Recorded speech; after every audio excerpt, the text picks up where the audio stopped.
Ladies and gentlemen, welcome back to the Golden Shovel Wrestling Podcast, and we are once again cracking on with award season. This week, we are debating our favourite matches of the year. Let's get into it.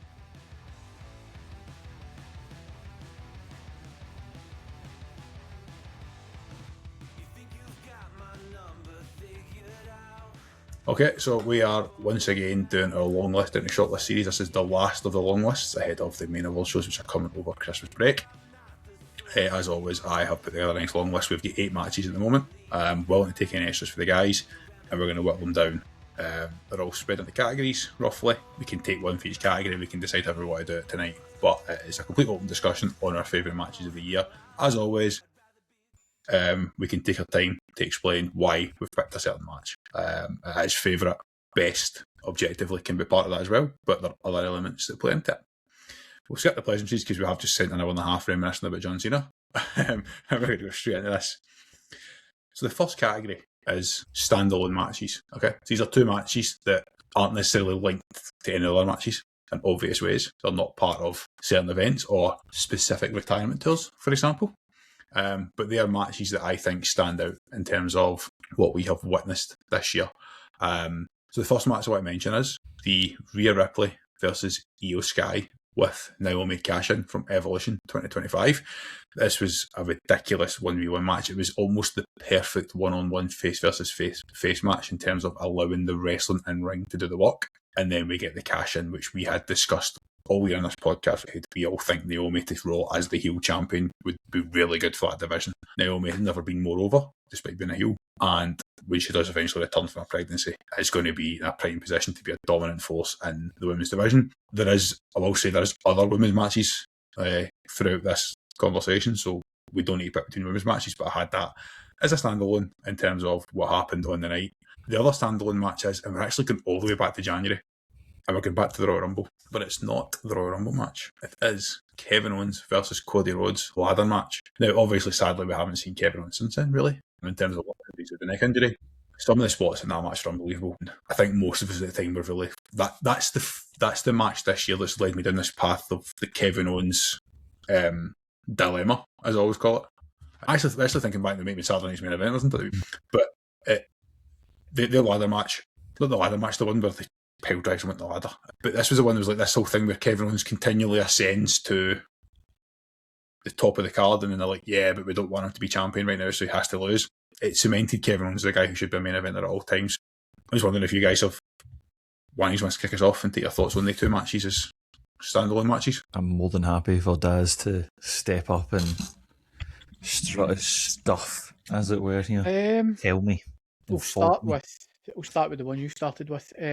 Rhea and Io, certified banger every time they meet in the ring. I said it when we spoke about the women's division in general when it came to award season, is that these 2 in the last 12 months have probably had 2, 3, maybe even 4 potential match of the years. But this one has an extra element in the sense that it's got the women's cash in, and I think that although we're using it as a standalone match, I don't think you can overlook the fact that it happened in an all-women pay-per-view, and what that actually meant in terms of women's wrestling and trying to inspire a whole generation. So I think that match, in my opinion, should 100% be up there. You've honestly picked one of my favourite wrestlers against one of my least favourite wrestlers. I know. That's right. The match was good. The whole package pile driver storyline and the build up, etc., was very, very good. The Winged Eagle Championship, everything about the build up was great. Really, really good, strong match. I actually think if we're looking at standalone matches, I personally believe there's a better one involving Kevin Owens at the Elimination Chamber. I think his unsanctioned match with Sami Zayn is probably my favourite match of the year. I'm not saying it was the best, but I think it was my favourite match of the year. Again, one of my favourites against a guy that I absolutely loathe as a superstar. I thought that Cody and KO was very, very good for the purpose that it served. Forgive me, was that Saturday night's main event? No, that's why I was just double checking it. It was the Rumble. They wrestled at Saturday. I couldn't remember. Because I seen you googling at the time. I was like, I think I've got this the wrong way around, but I didn't. I just double checked. I had it right. Yeah, I just wanted to double check. They two good matches, but they did. So yeah, I thought it was good. I personally wouldn't, especially out of the two that you suggested. I think that the women's is far better, but I think so. It's not necessarily pick one and forfeit the other. I just don't, in my opinion, I don't think that one was elevated enough to be considered for match of the year when we cut it to a final shortlist. It's definitely worth talking about in terms of what it did, and one of the few Cody Rhodes feuds that were exciting when his time as champion, which leaves a lot to be desired. So for me, out of those two, I would absolutely say that Rhea and Io plus the cash in should 100% make the shortlist for awards night. But I would throw the unsanctioned match at Elimination Chamber into the mix. Ross, any further advance on the? This might be a hard one. I'm just going to nod my head and go, yeah, I can agree with all that. But this match was absolutely class, and I'm not taking anything away from the other one spoken about, but it was absolutely superb, and I feel like it got the love from us at the time, and I think it got the love from a lot of the people watching at home. So I think it's only right that it is on there. I could be swayed by chucking in the Kevin Owens match as well. I could be swayed by that. My issue is I don't actually remember an awful lot of it, and that's more a me problem rather than a match problem. But no, absolutely, man. What a match to have in an all-women's pay-per-view as well, man. Just the perfect 10. So that's actually going to give me a really nice segue into the second category, and that is highlights from WrestleMania 41. The first of which I will mention is one of the other matches involving two of those individuals we just mentioned, and that is the Io Sky, Bianca Belair, Rhea Ripley triple threat match, which arguably, I mean, I'm going to mention 3 WrestleMania matches here, I think 2, 3, and it's, to me, this is arguably it's the one that we talked about the most after, in terms of this was a really good fucking wrestling match between 3 elite level talents. The other match that I wanted to bring forward from WrestleMania 41 was the other triple threat match between Roman Reigns, CM Punk and Seth Rollins as the night one main event. I think on the men's side, personally, it was the best match, or the better match. It had the Paul Heyman situation, which was excellent. It launched the Seth Rollins CM Punk feud, which, okay, yes, the injuries have played it down, but there are other bits of that we're going to talk about over the next few weeks again. So, again, I'm more than happy for you to throw any other matches for WrestleMania 41 that we might want to put against them, but if I picked every match I had in my first list, I would be here to 3 in the morning, so I've tried to trim it. And these are the 2 that I've picked out for WrestleMania, because I remember back to the pod, us talking about these triple threat matches, going, has there ever been 2 really good triple threat matches on the same card that have actually delivered at that level? Because normally one shits the bed and one's the one you talk about. And I can see he's both practically trying to go back to the card. I'm just trying to refresh my memory. I remember most of them, like I remember Randy Orton, Joe Hendry, etc. And I knew there was a match that was omitted from that card, and it was my favourite match over the weekend. This is where I could find myself in a dilemma, right? Because if I think about my own personal list, I would rather not have multiple matches for the same people. Yes, right. That's what I'm saying. Narrowed down, aye. Because we could just have a short list for Rhea and Io on their own and just sack everyone else off. The triple threat was better as a wrestling match, yes, than the one at Evolution. But I think the one at Evolution, if you include the storytelling aspect, is better. I think if you package it all together, if you're looking purely at the wrestling and the in-ring talent, I think the triple threat wins. The issue with both matches is that one person involved in each of them has now been out of action. So Bianca's been out for a long time with injury, and they only get pregnant, which means you didn't get the long-term payoff that we would necessarily expected in both scenarios. And it is worth saying that if we aim for a short list again, a 4 or 5, it's not necessarily the top 4, it's a final 4, because objectively we should be able to pick between these 2. We could probably put these 2 matches as 1 and 2 for the year and probably agree roughly on that, but realistically we probably won't take both of them into the top 4 or the final 4. We would say, right, we're picking this one as our favourite of the 2, and that's the one that goes forward. You might not like what I'm about to say, right? And it's favourite matches, so I can like it. The men's triple threat for me, from a storytelling perspective, was very, very good, right? Because the whole match was built around Paul Heyman. So Paul Heyman having the payoff in the match, it wasn't unpredictable in the way that it should have been. It should have been. Yeah, I think they laid it on very thickly that Paul Heyman was going to make the decision, to the point where you could call it. that I was think an we did. eventuality by the time we got to WrestleMania. The match itself was good. I think in terms of storytelling, it's one of the best matches of the year in terms of what it did for a story. It wasn't my favourite match of the WrestleMania weekend, and that goes to Randy Orton versus Joe Henry. I know. no. I'm But gonna beat him. I know that you are likely to bring that up in some capacity. I actually think Dom winning the IC title was my favourite moment of A WrestleMania, good moment. purely in the for a couple of different reasons. We spoke about it at the time when they booked it. It's the hardest match to predict because there's 4 potential winners in the match. You've got Finn, Penta, Dom, Braun Breaker's the champ, Rob Recker. and you've got Dom in the match. So anybody could have won.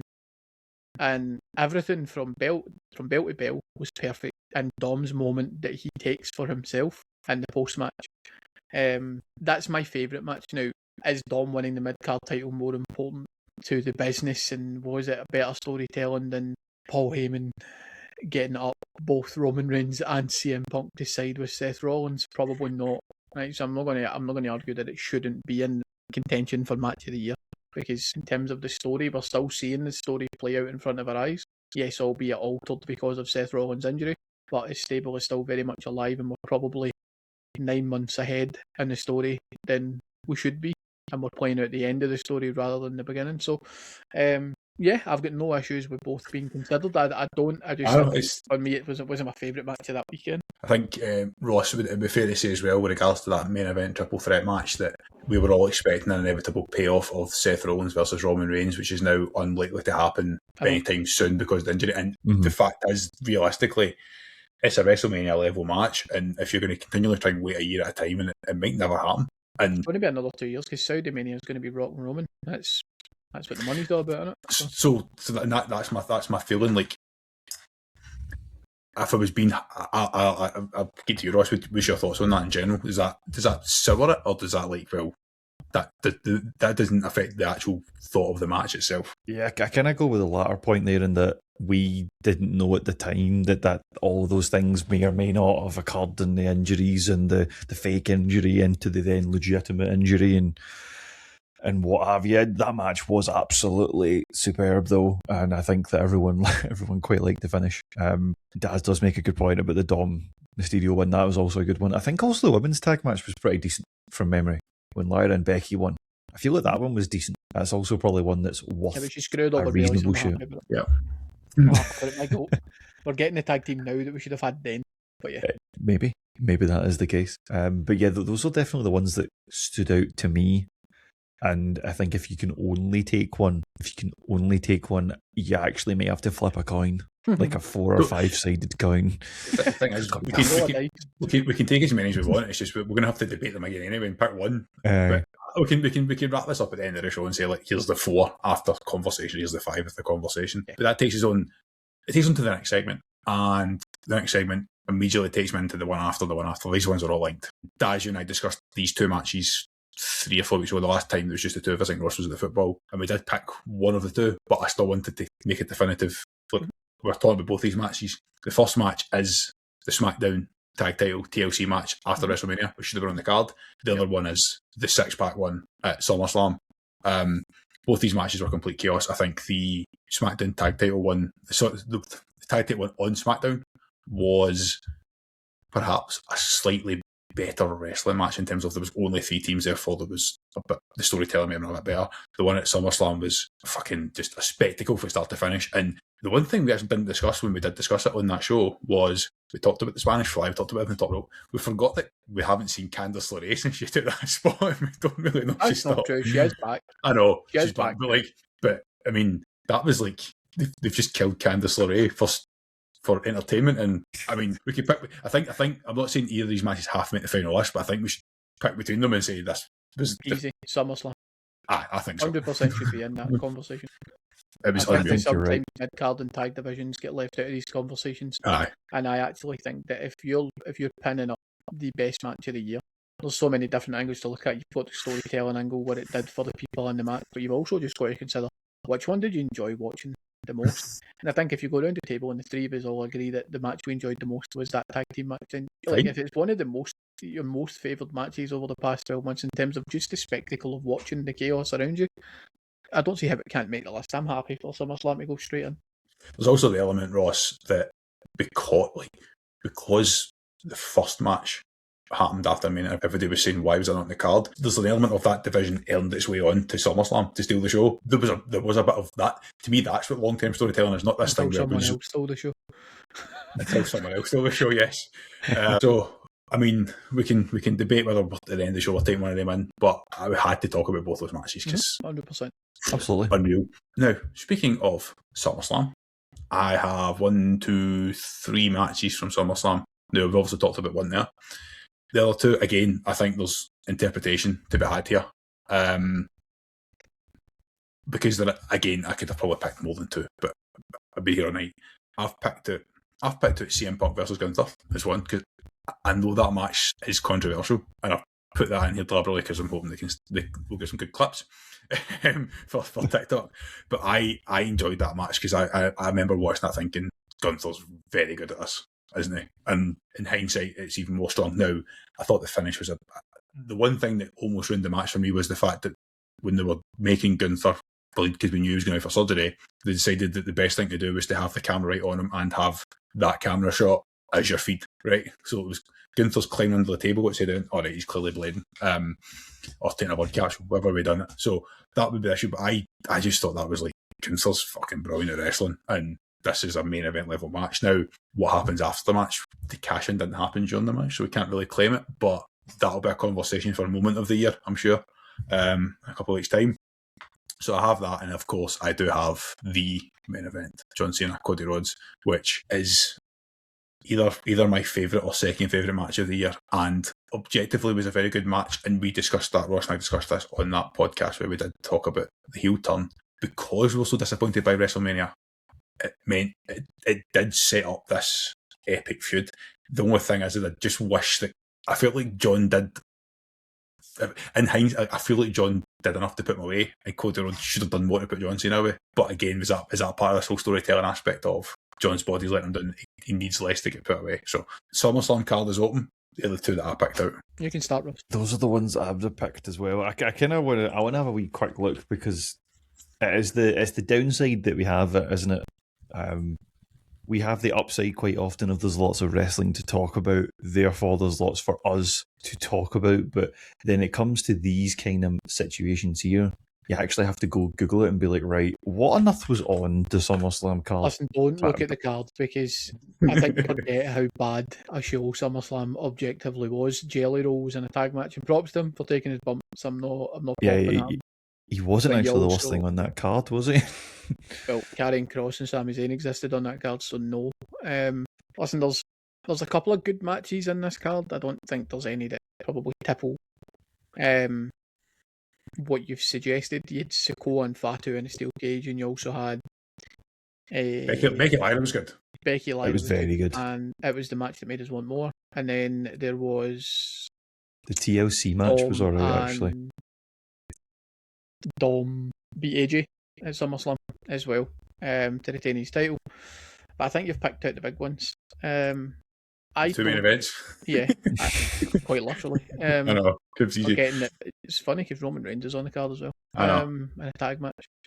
So, see, in terms of a SummerSlam, this felt somewhat lackluster to me, this show, in terms of what SummerSlam should be. SummerSlam's one of your big four. It should be a spectacle of the summer. Changing it to 2 nights has clearly had an impact on that, I feel.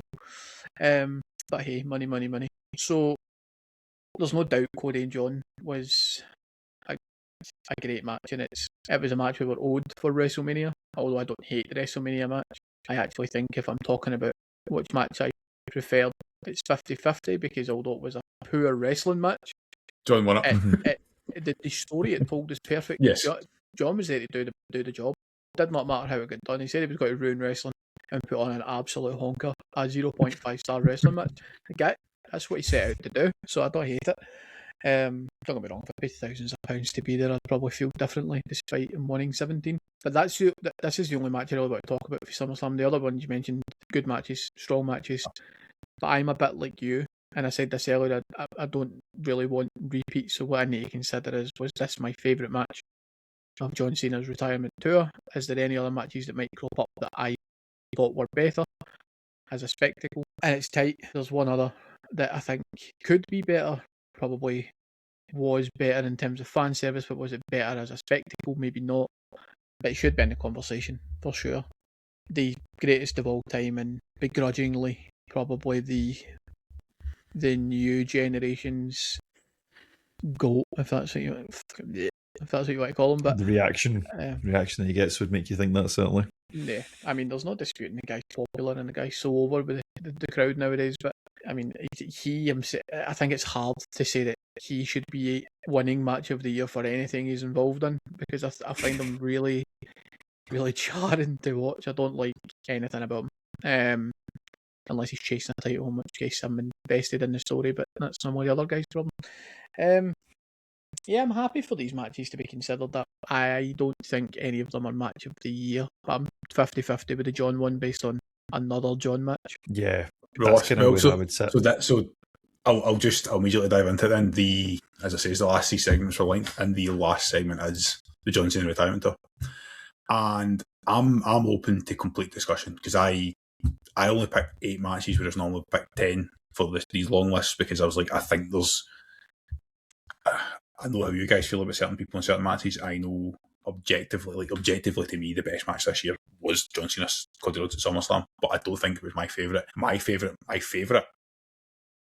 was John Cena and AJ Styles. I think the crowd were phenomenal. The crowd made the match. I think the crowd made the match. The fan service, like, again, they threw it back to their 2016 match by staying in the ring, because that 2016 match, the reason they stayed in the ring was the whole build-up, as John Cena explained in that interview with Chris Van Vliet, was AJ Styles saying, you might be this superstar, you might be this megastar, but between the 3 ropes, you can't beat me, I'm better than you. And that's why he stayed in the ring. The point was between the ropes, who was better. They threw back to that by staying in the ring.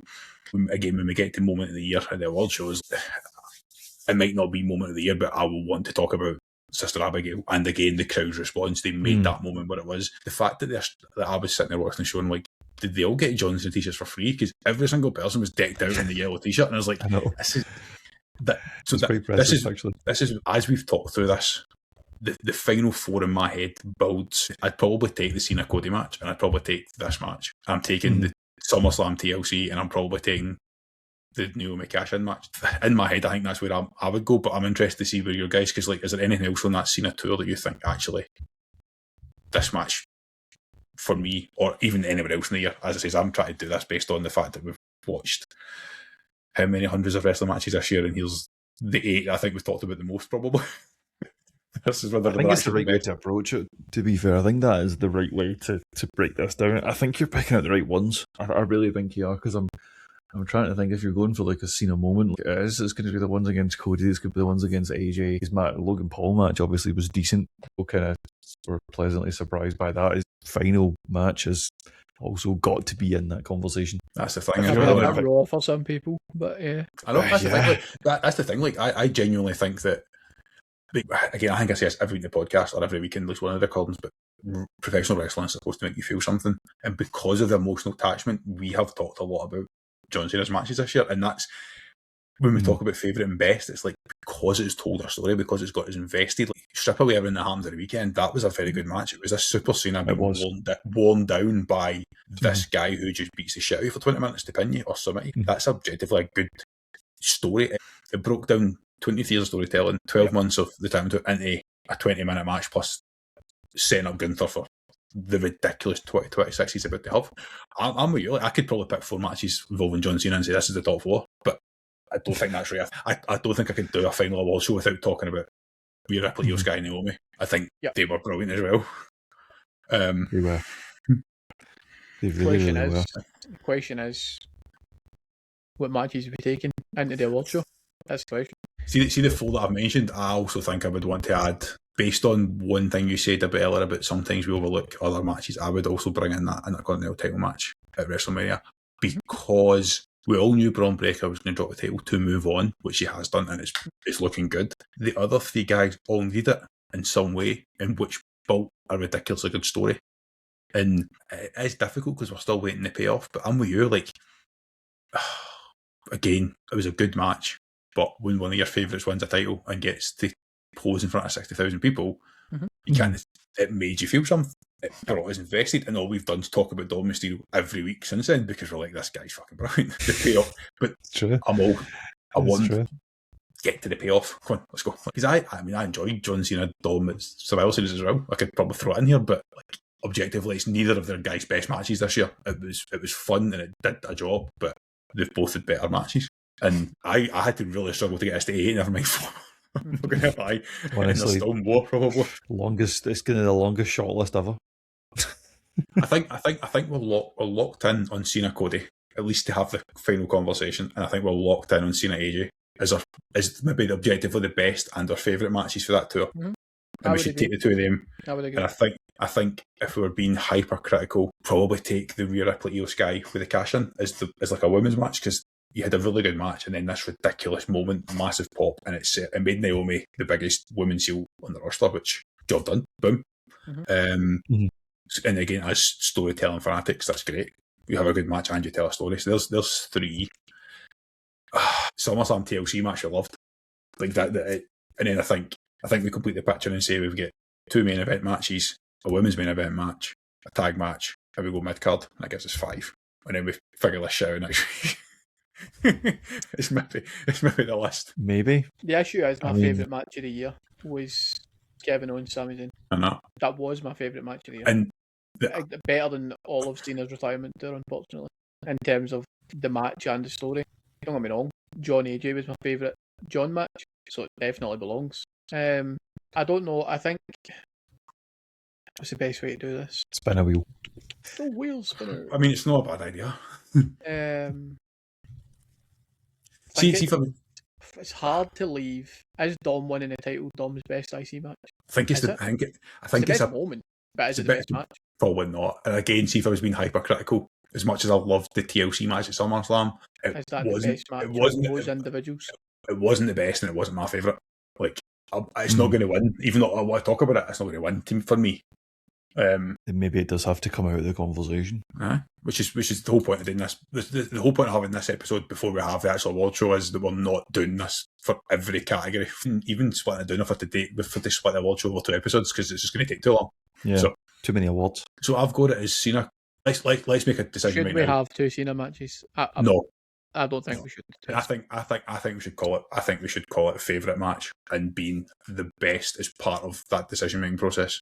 The Golden Shovel's favourite match of 2025. So I would, if you're asking me what was my favourite match, give it its own slammy. Even though I think Cena Cody might have been was the better match, I preferred Cena AJ because it's what I wanted on the retirement tour. That's my personal opinion, and you don't need to agree with me. But if you were asking me to pick one of the 2, I'm taking Cena AJ. Then I think that's happy. I'm happy for that to be in our. That's a democracy. Shortlist. It was my favourite of the 2. I think if I'm being objective, and the Cody match is far better if I'm being objective. If you want me to pick my match of the year, John AJ makes a list before John Cody. Mm-hmm. I'm refusing to give up on Sami Zayn and Kevin Owens. I'm getting to that because I'm agreeing with you. Like when you mentioned that, I was like, oh shit, it was a barnstormer. See, to be honest, and they've got the best chemistry in the business. Oh, I just don't like the unsanctioned match. I thought the match was incredible. Oh, the match was brilliant, but like I think if you're going to call it an unsanctioned match, like have the referee, an independent referee who's not under, at least play up to the fact that it's not sanctioned. Don't have the referee under the gear. I get that. I'm overly picky. It's quite a street fight, right? No, but we had a bajillion street fights in 2020. I know. To the point where we were just making up names for them. I know.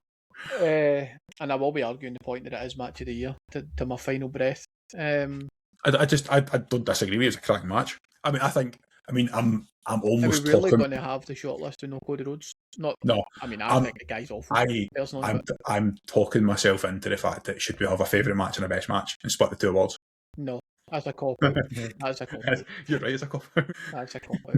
Because we're going to have 3 different winners for the same award. I would argue if you're going to have a Cody Rhodes match, Cody and KO was better than Cody and John, in my opinion. It's trying to separate the match for the emotion a little bit, because like if I'm putting emotion into Cody versus John to balance it against Cody versus KO, then I would give it to Cody John. But that emotion, I'm more emotionally attached to Cena AJ, so that it's like, you know what I mean? Like if I'm objectively picking the matches, Cody KO is brilliant, which KO lifted 2 fucking matches this year before he got injured, and we're talking about them as they're that good. Match of the year contenders, I don't care which Cena match goes in. I really don't. I don't care. Pick anyone you want. I don't care. I would be happy to see him win it. I really don't care. I mean, I'm making this abundantly clear right now that John Cena will win at least one award, and if he doesn't, I'm going to make an award up during the show to give him, because the John Cena, the most John Cenaist award. I know. The John Cena award will be the GOAT. To this podcast, this is my first night back in a couple of weeks. I apologise that these two men left Dominic Mysterio out of the running for male superstar of the year, or breakouts, or whatever fucking conversation they were having. He's not left it. He's not left it. There was a door left ajar for inevitably you bringing left back ajar up. because I kicked up a stink. That's why there's a door left ajar. Anyway, I mean, if we're breaking it down into 4, I think that we're locked in on. I've got 5 on the list now. We've got the Evolution match. Yes. We've got which Cena match have we taken? Right, so we've got Evolution, and we've got KO, Cody, and KO, Sami. They're locked in. They 3. We've ditched the TLC SummerSlam because we agree that we all love the match, but it's neither our favourite or our best match, and therefore taking it forward is like it could be number 2 in this list. We could have probably agreed it might even be the second best match of the year, but it can't beat. You know what I mean? It can't win. Right. Essentially, so, as we're saying. Package, we need to just agree. Cena versus Cody was better. I loved Cena AJ. It's my favourite match. I'm happy with Cena Cody. But Cena AJ is my favourite. Cena Cody was better, and I'm like agree with you guys. Would we sway towards best, or would we sway towards favourite? Best. It's match of the year, not favourite match of the year. So I would say Cody Cena, because it was objectively better. It's my match of the year, but not favourite match, which is but this award is match of the year. So I think that does sort of mean that we have to take it in that category, even though I think that AJ was better. Even though I think Cena AJ was my favourite match of 2025. But, well, actually, was it? I don't know. Joe Hendry doesn't count. Right, so we've got John Cody. So we've got 4. Yep, that's 4. So we're really leaving out everything from WrestleMania. Not a Mania match makes it. Or does it potentially, do one of the triple threats? I think we'll. I think we're leaving it. I think we've agreed that the women's triple threat match is beat out by Rhea versus Rhea with the cash-in. As a wrestling match, they were basically on a par, neck and neck, but you had the cash-in, it takes it above, even though, you could flip a coin between the 2 matches, but you had the cash-in, but wins, right? We've agreed that. And then I'll look at the WrestleMania main event picture and say, I prefer the main events at SummerSlam. That's my personal view. I'm happy to take the triple threat because I think it was a really good match. I think because I'm sitting here not looking at a Roman Reigns, Seth Rollins end of a generational feud with a Hell in a Cell match where one of them dies as a fucking WrestleMania match, I'm missing that payoff, if that makes sense. Whereas if I get the payoff in 2027, I might look back and say, okay, I should have put that higher. That's my opinion. I prefer the SummerSlam main events. WrestleMania as a whole was a bit it's just such a weird situation. I think I'm in agreement that the 4 matches, Cena Cody 2, Rhea versus Rhea with the cash in, Sami KO Cody. Unless you want to pick between the KO matches and then gets a spot, but I think I'd hard to disagree what was the best match. And also, the less matches we have, the more chance I've got to go back and watch them all again before we have the final discussion. Yeah, true. I think we lock in the ones we've got. I think so. I think it's a strong top 4. I think that's a good top 4.